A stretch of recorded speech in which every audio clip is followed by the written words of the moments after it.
It seems like Andretti has managed to make the FIA mad again with his actions, which is why his entrance into the sport could be a bad thing that's going to happen. Now that the FIA has discussed a potential entrance for Andretti as the 11th team on the grid, Andretti did something that really grinded the FIA's gears, which is why they came out with an announcement right after Andretti's move to confirm that he isn't in F1 already. But now, the FIA could be a bit late, which is why the situation could spiral out of control. Andretti has made continuous pushes to enter F1 ever since 2020, and now it seems like the FIA is ready to let go of its stubbornness and finally accept the fact that an all-American team is long overdue in the sport. With that being said, the governing body has made it official that talks regarding the 11th team on the grid are underway, as they are more than happy to welcome a team that will originate from the country where interest has increased a lot in the past couple of years. However, what Andretti did with General Motors and Cadillac has really made F1 and the FIA mad, which is why they had to react regarding the official contract with Andretti and F1. Michael Andretti has announced that a partnership with General Motors has been achieved, and now they are looking forward to their common collaboration in Formula One. While the date of their entry has not been made official, and we do not know which season Andretti will join F1, it is clear that both parties will rely on another engine manufacturer. It appears that 2026 is the ideal time to enter the sport, and Andretti and Cadillac will use Honda F1 engines, a team that was supposed to withdraw from Formula One in 2026 when Red Bull will have their own powertrains. As of now, Red Bull is borrowing the intellectual property for the F1 engine from Honda, and from 2026 on, they'll be their own independent team. That is why Honda would be more than happy to provide their F1 engines to the new team. But what is really wrong is the fact that Andretti and General Motors went behind the FIA's back in order to make this deal happen, something that the FIA has spoken about, and something that we'll cover later in this video. Michael Andretti, the son of the former F1 champion Mario Andretti and the CEO of Andretti Global, has spoken about the collaboration that was made between Andretti and GM, adding that this is just the first step towards making an all-American team in Formula One. We are continuing to grow Andretti Global and its family of racing teams and always have our eyes on what's next. I feel that we are well suited to be a new team for Formula One and can bring value to the series and our partners, and excitement for fans. I'm proud to have GM and Cadillac alongside us as we pursue this goal. GM and Andretti share a legacy born out of the love for racing. We now have the opportunity to combine our motorsports passion and dedication to innovation to build a true American F1 bid. It's a very good choice for Andretti and General Motors, if you think about it, especially now that the popularity of the sport has been at an all-time high in the United States of America, and that 3 tracks will be held from 2023 onward. So, it's evident that the All-American team, the longtime dream for Andretti and other US investors, is finally becoming a reality, and that's something that F1 needs to understand sooner rather than later. But what doesn't sit well with the FIA is the fact that they weren't notified about the potential partnership, and that the partnership isn't particularly legal, given the fact that Andretti hasn't been given the green light to enter the sport. Andretti is making these moves in times where he doesn't have many friends on the grid, with McLaren and Alpine being the only teams that support the entrance of an 11th team on the grid.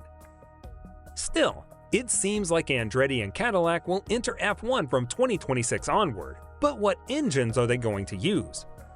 For starters, it's worth noting that General Motors missed the deadline to sign on as an engine supplier for 2026 onward, which is why they are going to depend on another engine manufacturer. The most logical solution for them at this point would be Honda, with the Japanese manufacturer already presenting a huge competitor in IndyCar for both sides. Still, F1 is a different sport, and there isn't a single reason why this relationship shouldn't happen in the first place. When talking about this matter, the president of General Motors, Mark Roos, clarified that an agreement has been reached with an engine manufacturer, and while he refuses to say whether the engine manufacturer is Honda or not, he further added, "We have signed an agreement with a power unit supplier to begin with. And then, as we move forward, we bring a lot of our expertise to create things for the future as well." On the EV part of it, obviously we do have a large partnership with Honda. We also compete against Honda in series like IndyCar as well. So, we have a natural respect and relationship, which is not problematic at all. We'll talk about the engine piece of this at a later date. So, what seems to be the issue with F1 and the FIA? The FIA did announce that official talks regarding Andretti joining F1 have started, but that is far from an official statement that Andretti can enter the sport.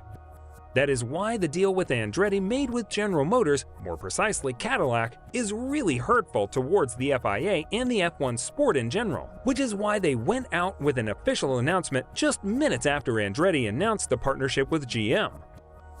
There is a great interest in the F1 project at this time, with a number of conversations continuing that are not as visible as others. We all want to ensure the championship remains credible and stable, and any new entrant request will be assessed on criteria that meet those objectives by all the relevant stakeholders. Any new entrant request requires the agreement of both F1 and the FIA. What the FIA wants to say is that Andretti isn't the only one that is battling for the 11th spot on the grid, as there are other companies that would be more than happy to participate in the sport as well. As of now, interest has not been higher, and companies such as Ford and Hyundai are also knocking on the door. This means that if Andretti continues to make the FIA mad, it's obvious that the governing body and the sport will keep their own ground and not allow them to enter the sport because, after all, the sport is about quality, not quantity. What goes against Andretti is the fact that not many teams out there want to see them on the grid, with Wolff being one of the fiercest antagonists in this whole story.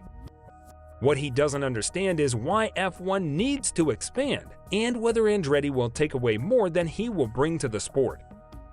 Although Andretti will be forced to pay $200 million in dilution funds, money that will be given to the already existing teams on the grid to nullify the damage from the piece of the cake that teams would have to give up at the end of the season, which is 10% from every team to Andretti, it's not enough. According to Gunther Steiner, the dilution fund was agreed upon in 2020, but with increased costs and popularity of the sport, it needs to be changed immediately. The last team that joined the grid was Haas back in 2016, and we saw that they didn't really add much value to the sport, with them spending the 2020 and 2021 seasons pointless. While they did show that they could compete in the beginning, Formula One is about stability and long-term partnerships, not just a one-season show, something that everyone is fearing will happen with Andretti.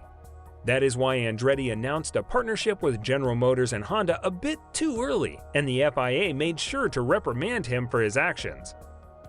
Nonetheless, Andretti hopes to capitalize on the sport's popularity as well as increased money from investors across the United States. To be fair, he did promise to bring a lot of investors to the sport, and now that he made an official partnership with General Motors, he's kept his word and brought some serious cash from his team that has yet to officially enter the sport. What do you think about Andretti announcing the partnership with General Motors? And more importantly, what do you think about the FIA's response? Let us know in the comments below.